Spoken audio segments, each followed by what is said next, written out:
प्रिय विद्यार्थियों, आज हम हिंदी साहित्य के प्रथम प्रश्न पत्र के अंतर्गत यशोधरा की चारित्रिक विशेषताओं का अध्ययन करेंगे। यशोधरा मैथिली शरण गुप्त का एक अत्यंत मार्मिक काव्य है, जिसमें उन्होंने उपेक्षिता यशोधरा के चरित्र को गरिमा प्रदान की है। सिद्धार्थ जीवन की निरर्थकता से दुखी होकर निर्वाण प्राप्ति के लिए घर छोड़कर चले जाते हैं। वे अपनी पत्नी यशोधरा तथा पुत्र राहुल को सोता हुआ छोड़कर जाते हैं। भोर होने पर जब यशोधरा को इसका पता चलता है तो वह आत्मग्लानि से भर जाती है और पश्चाताप करती है। सखी वे मुझसे कहकर जाते गीत यशोधरा के चारित्रिक वैशिष्ट्य को प्रकट करने वाला है। इसके माध्यम से जो उसकी चारित्रिक विशेषताएं उजागर होती हैं वे इस प्रकार हैं। विरहाकुल यशोधरा। यशोधरा अपने प्रिय के चुपचाप लक्ष्य पूर्ति के लिए चले जाने के कारण विरह भावना को व्यक्त करती है। वह अपनी विरह भावना में सखी के समक्ष रोती बिलखती नहीं है, अपितु प्रिय के अभाव को अनुभव करती हुई उनके प्रति अपने भावों को अभिव्यक्त करती हैं। उनके ये भाव मर्यादित भी हैं और गरिमा से परिपूर्ण हैं। पति की अनुगामिनी। यशोधरा के चरित्र की यह विशेषता है कि वह अपने पति का अनुसरण करने वाली है। उसे कहने में कोई संकोच नहीं कि उसने प्रमुखता उसी भाव को, उसी विचार को दी है जिसे उसके प्रिय ने उचित समझा है।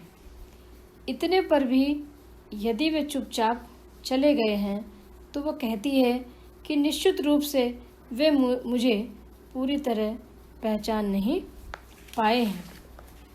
शत्राणी रूप। यशोधरा का इस गीत में शत्राणी रूप भी अभिव्यक्त होता है। वह अपनी सखी से अपने शत्राणी रूप की चर्चा करती है और यह स्पष्ट करती है कि वह उन नारियों की परंपरा में ही है जो स्वयं ही अपने पति को सजाकर युद्ध क्षेत्र के लिए सहर्ष भेज देती हैं। यशोधरा का यह कथन द्रष्टव्य है। स्वयं सुसज्जित करके क्षण में प्रियतम को प्राणों के पण में हमी भेज देती हैं रण में, शास्त्र धर्म के नाते सखी वे मुझसे कहकर जाते। सहृदय और स्मृति मग्न। यशोधरा के चरित्र की एक विशेषता यह भी दृष्टिगत होती है कि वह प्रिय की स्मृतियों में डूबी रहती है।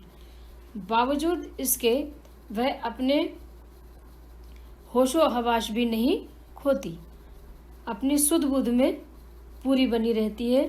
वह सजग और सचेत भी रहती है और पूरी सजगता के साथ पूरी चेतनता को अपना करके अपनी सहृदयता और प्रिय की भावनाओं को याद करती रहती है। शुभ कामना से परिपूर्ण।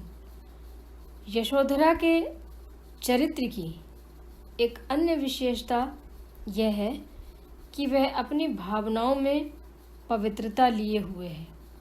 इसी पवित्रता के भाव से प्रेरित होकर वह पति की लक्ष्य पूर्ति के लिए सूर की गोपियों की भांति मंगल कामना व्यक्त करती है।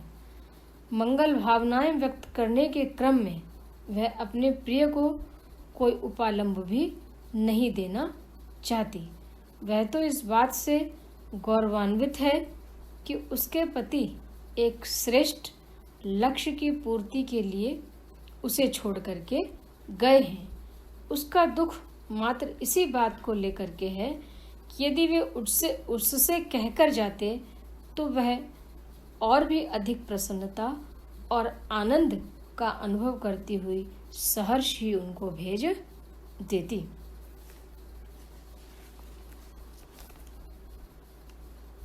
जागरूक यशोधरा गुप्त जी की ऐसी नारी पात्र है जो उर्मिला के समान ही उपेक्षिता है। यशोधरा उर्मिला की अपेक्षा कुछ अधिक जागरूक और सजग दिखाई देती है।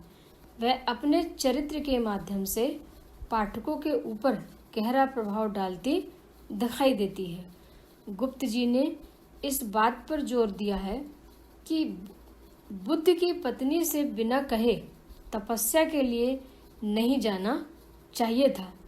यशोधरा के मुख से उन्होंने स्पष्ट कहलवाया है, सिद्धि हेतु स्वामी गए यह गौरव की बात, पर चोरी चोरी गए यही बड़ा व्याघात, सखी वे मुझसे कहकर जाते।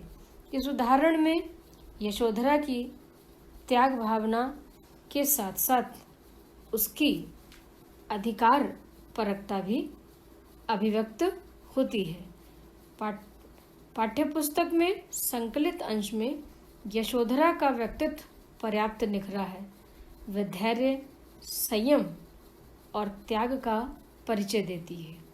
यशोधरा पति की सफलता की कामना भी करती है और अपने दुख को नगण्य मानती है, क्योंकि उसका विश्वास है, जाएं सिद्धि पावे वे सुख से, दुखी न हो इस जन के दुख से, उपालंब दूं मैं किस मुख से, आज अधिक वे भाते, सखी वे मुझसे कहकर जाते।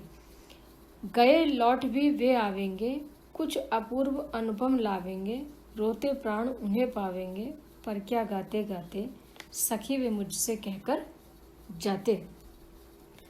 आस्थायुक्त यशोधरा के चरित्र की विशेषता यह है कि वह आस्था से भरी हुई दिखाई देती है। उसे अपने प्रियतम की लक्ष्य सिद्धि की सफलता पर पूरा विश्वास है। इसलिए वह कहती है कि यदि वे गए हैं तो निश्चित रूप से लौटकर आएंगे, और जब वे लौटकर आएंगे तब कोई अपूर्व और अनुपम तथ्य लेकर के आएंगे। वे जब भी आएंगे तब उन्हें मेरे प्राण यहीं इसी कक्ष में प्रतीक्षा करते हुए मिलेंगे। उपर्युक्त विवेचन के आधार पर सखी वे मुझसे कहकर जाते गीत जहाँ गुप्त जी की उपेक्षित नारियों के प्रति भावनाओं की अभिव्यक्ति है, वहीं पर इसमें यशोधरा जैसी पति परित्यक्ता नारी के व्यक्तित्व की जो महत्तम विशिष्टताओं का उद्घाटन भी हुआ है। धन्यवाद।